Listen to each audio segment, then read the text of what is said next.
This is the 1 to 4 player game En route, and I'm very lucky to be reviewing it because this is a game that would have flown under my radar. I was actually talking with Crowd Games because I was interested in their Kickstarter for Nippon, which is one of my favorite games. But they came back and they said, you might be interested in this one. Why would I have not been interested? Well, because it's a flip and write game. And flip and write games are, to me, they're all the same. That's what I think about flip and write games. Once you've played one, you've played them all. They're just a different twist on the same idea. Meh. Well, I took a closer look because I always take a closer look when someone says, you might really like this. And guess what? I really like this. So what's different about it? What's to like? What's to not like? And how do you play? That's what we'll talk about in this video.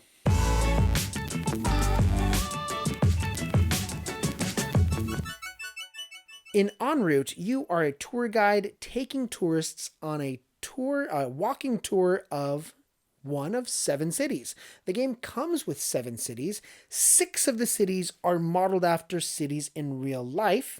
And the first city, the one for the introductory game, is called First City, and it's completely fictional, although it has some really witty references and puns compared to Hollywood blockbuster movies.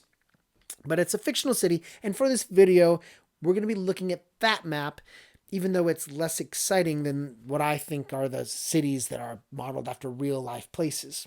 In any case, the way the game works is each turn, the lead player is going to choose a card from their hand of 3 cards. Each of their cards is going to have 2 pieces of information. It's going to have, or 3 pieces of information.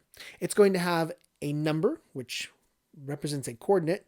It's going to have a depiction of some tourists, and it might tell you what type of feature on the map is going to be worth more points at the end of the game. There is also a card called a repeat card, which just copies the tourists from another card.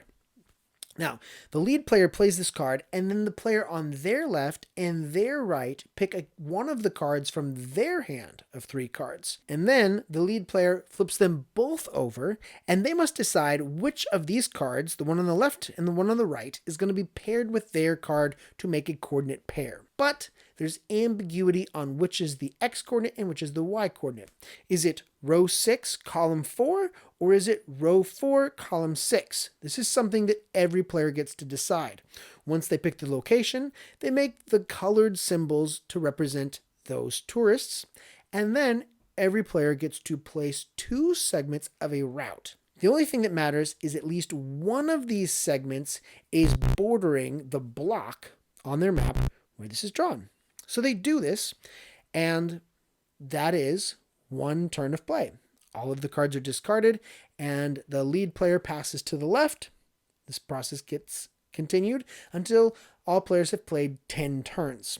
Now, what's interesting is what happens at the end, because at the end, you've got all of these segments drawn everywhere, and you have to choose one route without doubling back, although loops are allowed, to be scored. Now, any segments that are branching off or are broken off get erased, and the tourists next to those segments get erased as well. The only thing that matters is your selected route at the end of the game.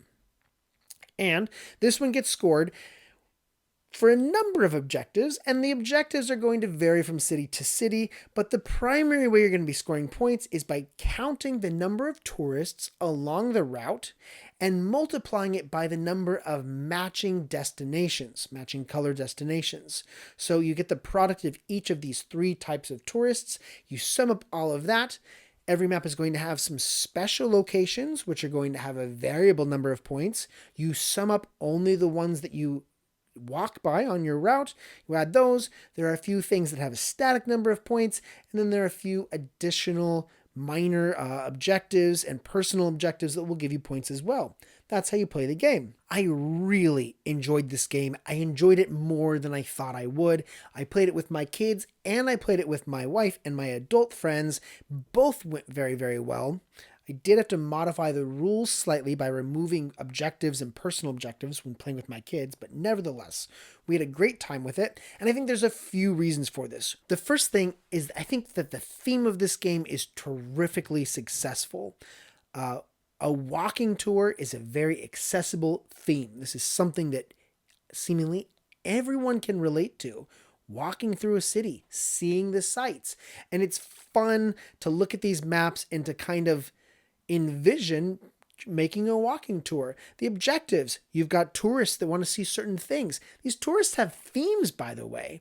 I don't have them memorized as I'm talking about this, but like one of the types of tourists, maybe it's blue, does museums, and the other one likes to see architecture, and the other one likes to see, I think it's cultural destinations. And then the destinations are all aligned with like those tourist interests. The fact that the tourists themselves are thematic, they're not just abstract symbols, is profoundly creative to me. And it worked. So we were drawn in because of that. 2, the fact that you are constructing the luck, if you will. Every other flip and right, roll and right I've played before, there's this element of luck. You're flipping a card from the deck and everyone just gets whatever destiny reveals. But in this game, no. Players choose, and it's very strategic. I'll talk about that next. But the fact that you can take ownership of what you're going to do, I recognize this as being more innovative and more engaging for me, because the third thing really is this depth of strategy. Do not think this is a simple game because it is a flip and right. This is a game that has a lot to think about, because the thing is, you have to have a contiguous route. If your route is completed in 2 separate paths, you're going to have to race half your path, which is going to give you probably half as many points, or fewer than half, because it's a product. Scoring is a product. Anyway, you really need to think, how are you going to play your cards in order to get the path that you need? And in order to accomplish that, you're going to have to look at what the lead player is doing. If the lead player is playing a 6 and you really need the coordinate 6-4, so you're thinking about playing your 4 card, and then you realize, hold on, my opponent doesn't need a 4 at all. If I give them this 4, they're going to discard it. I can't play this 4, because if it gets discarded, this is the only 4 that I've got. I need to play something else and work with it, because when it becomes my turn, then I can play my 4 and then I can call the shots.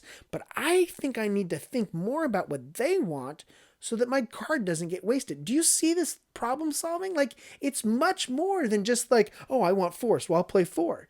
Because when that card gets discarded, it hurts.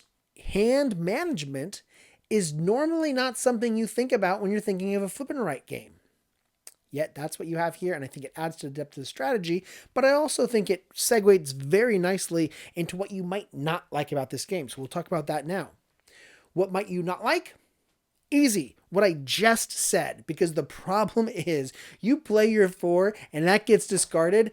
Ouch. And then suddenly it's the end of the game and you have two paths that aren't connected and you have to erase it all. That hurts. I will tell you now. You might not dislike this game because of this. You might hate this game, because when you play this game, if you don't play a good game, it is punishing. You are erasing your hard work. This is a path I will never go on because I failed. I needed the coordinate 5-2. I didn't get it. I couldn't join the paths. It's broken. I hate this game. That could happen. Now, that said, playing with my friends, we played through several of the different cities. Still haven't played all of them yet, but there are some cities that have a subway mechanic in them, where you are actually allowed to take your tourists to a subway station and then come out at another subway station. And then essentially what this enables you to do is have 2 different sections of path.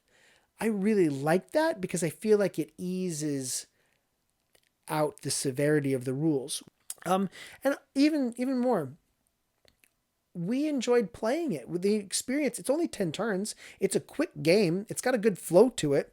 So this is a fun game to play even if you're losing, but you need to be prepared for how tough it could be. That's really the only thing I can think of as a criticism of the game, though. It's so attractive to different people learning how to play it, and it's got that really great mechanic of actually choosing your coordinates. So every single player is taking some ownership, some agency over where their paths get drawn.